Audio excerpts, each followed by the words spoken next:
Well, welcome to the video to help supplement the Mercury's orbit lab that you'll be doing this semester.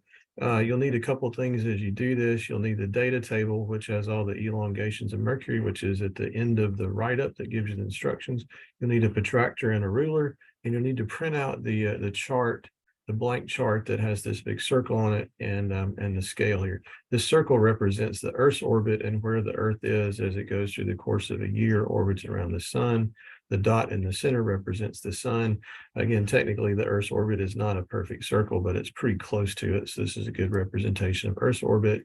And what we're going to try to do is you're going to try to use the elongations of Mercury to map out Mercury's orbit inside of Earth's orbit like that. Okay. And so what we mean by an elongation is when we are wherever we are on the Earth, the elongation is the maximum distance away from the sun, the maximum angle distance away from the sun, where we see Mercury in our sky. And so when it gets to that maximum angle out from the sun, we know that it's at the wide part of the orbit. Say if we're looking at it on March 1st, when we look at it here, 27 degrees west of the sun, it would be off in that direction. So somewhere on that line from March 1st out at 27 degrees, somewhere on there is the outer edge of Mercury's orbit as we look at it on March the 1st. And by plotting enough of those elongations, we can actually plot out the specific orbit that Mercury has. Okay. One other thing to point out here is this scale right here is astronomical units. Notice that this is not the same size as the Earth's orbit, but if you go from 0 to 1 right here, that distance right there corresponds to the distance from the sun out to where the Earth's orbit is mapped out on this chart. And remember, 1 astronomical unit is the distance, or the average distance from the Earth to the sun. Okay. All right, so what you're going to do is you're going to take each one of these elongations and use those to plot the line of sight to Mercury when it's at that wide part of the orbit for the particular date, right? So I'm going to try to show you the first one or two that are just shown directly on the lab write-up, and then we'll see what to do with that afterwards here. So I've got my protractor, I've got my chart here, and I'll need a ruler, right? So we'll plot the first two. Here it says the date January 19th, 1995. Elongation is 18 degrees east, and then March 1st, 1995, 27 degrees west. Okay. And so again, from this perspective, as we go around counterclockwise around the sun, that's as if we're looking down from the north, which would mean east is to the left of our direction to the sun on the sky, and west is to the right of our direction to the sun on the sky. So what we're going to do is we're going to, for the first year, January 19th, I'm going to go to where January 19th is on my Earth orbit. So I don't have a mark for 19th, but I've got the 20th right there, and I've got the 10th here. So January 19th is going to be somewhere right around there. Okay. So what I want to do is use my ruler to draw a line from this January 19th date through the sun, like this. Okay. And I want to use a pencil or something, a pencil that I can erase the line with there, because I don't need that line when I'm done. What I want to do though is use that line to mark off 18 degrees to the left using my protractor. So let me grab my protractor. I'm going to take it, spin it around here. Try to spin it around here. There we go. And move it over. Now, usually protractors, there's a hole or a dot of some sort where you put the vertex of the angle. And so that's going to go on our date right there. And I've got that pretty well lined up. And again, you can line it up better on your actual paper. And I'm going to take a pencil, and I'm going to mark off where 18 degrees is on here. So let's say that as I go on this, if I use a little blue dot, that my 18-degree mark, say, is maybe, this is maybe 10, this is 20, so maybe somewhere right about there is where 18 degrees is. Okay, so I'm going to take my protractor out of the way, hopefully, and then I want to take my ruler and draw a line from January 19th out through that dot I made. And so what that meant was on January 19th, 1995, when we looked at Mercury, it was this far of an angle to the east of the sun in our sky. And that's as wide as it got at any time in that time around January 19th. So somewhere along here is the outer edge of Mercury's orbit as viewed from January 19th. Okay. All right, so let's repeat that for the others going down. March 1st, 1995.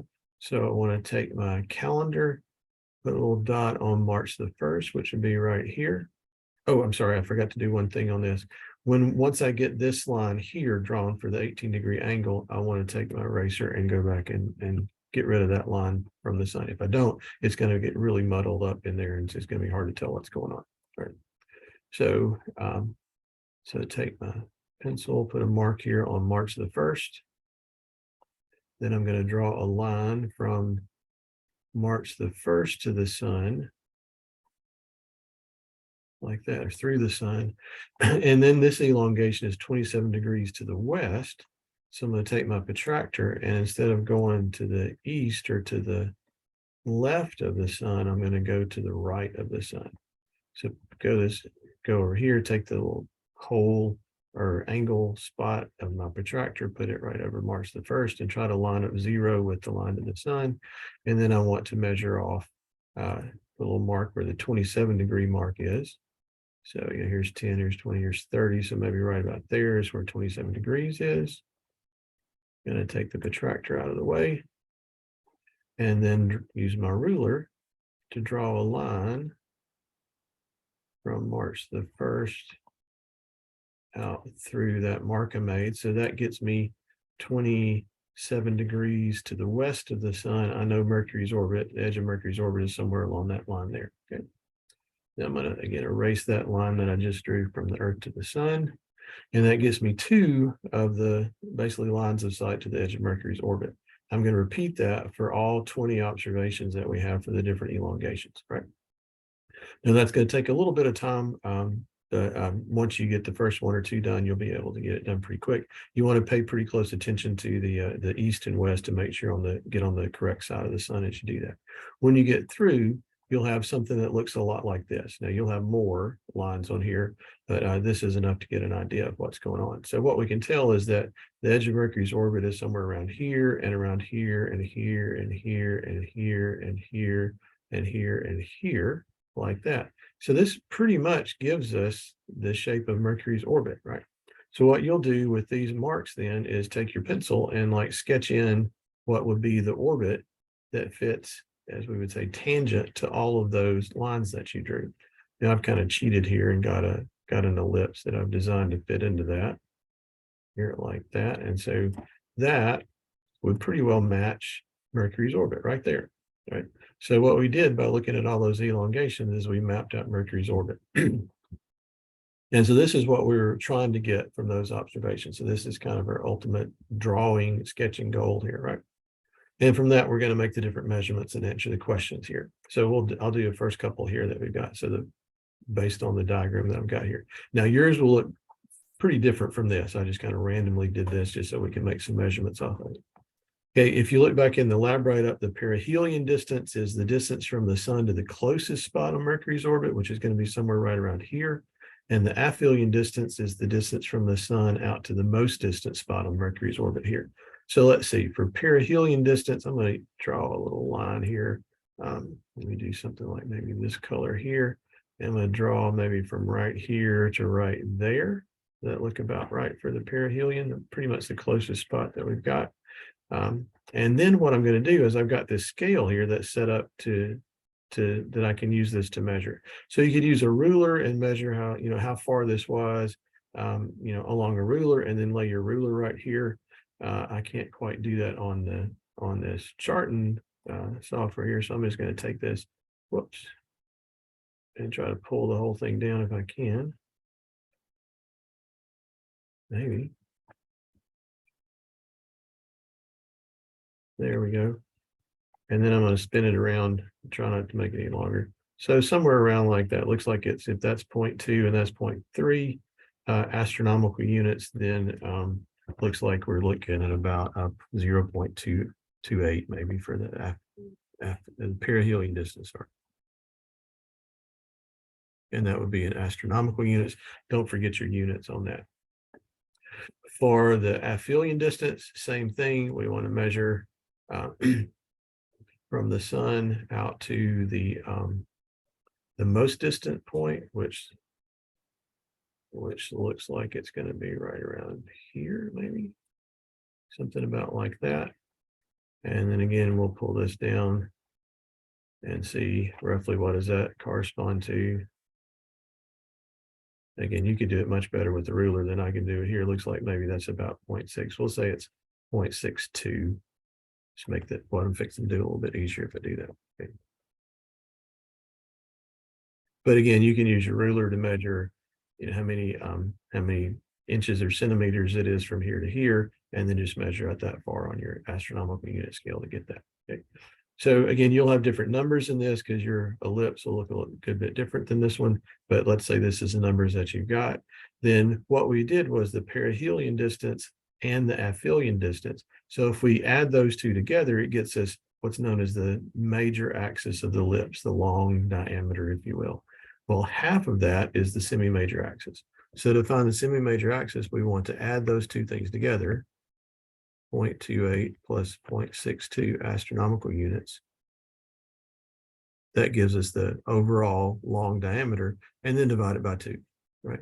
So 0.68 plus 0.28 plus 0.62 adds up to what's that, 0.90 astronomical units. And divide that by 2, or a 0.45 astronomical units. And that would be the number that we would get for the semi-major axis if these were our perihelion and aphelion. And again, this is not what your ellipse is going to look like. So you're going to get different numbers for the perihelion, the aphelion, and the semi-major axis distances there. Okay. I'll do one more thing here, and that is in dealing with the questions that have to do with the superior and inferior conjunctions at aphelion and perihelion. So when you have a direct line between the sun and the earth and a planet, at least Mercury or Venus, those are called conjunctions with the sun. And if the planet is between us and the sun, that's called an inferior conjunction. If it is on the other side of the sun from us, that's a superior conjunction, right? And so with inferior conjunction, what we're talking about here, the questions, questions 3 and 4 ask you to find the inferior conjunction when Mercury is at its perihelion position, and then the aphelion position, right? So so what we'll do is let's mark again where we had the perihelion position. I'm going to use a little blue dot for that, I guess, make it a little bit bigger here. So somewhere right around here was Mercury's perihelion position, right? And so if I'm at inferior conjunction at that time, then that means wherever I am at Earth, that if I look toward the sun, then Mercury is exactly in a straight line with that, right? So what that means is if I drew a line from the sun through Mercury and out to the Earth, then this is where Earth would be when Mercury is at its perihelion inferior conjunction. And so then I would just read the date off the calendar there for the answer to number 3. So if this was my arrangement, which again, yours is going to be different when you actually do the real data, but using this example data that we've got here, looks like the perihelion inferior conjunction would happen around January 28th or so. And so that would be my answer to question number 3, would be January 28th, right? And then do the same thing over here for Earth for Mercury at its aphelion position, and you can find when the inferior conjunction would be at aphelion. A couple other questions you can answer. The stuff on doing using Kepler's third law to take the semi-major axis and find the year for Mercury. We've done that in other places, so I'm going to leave that up to you. Right. Again, let us know if you have any questions, and we'll be happy to help you.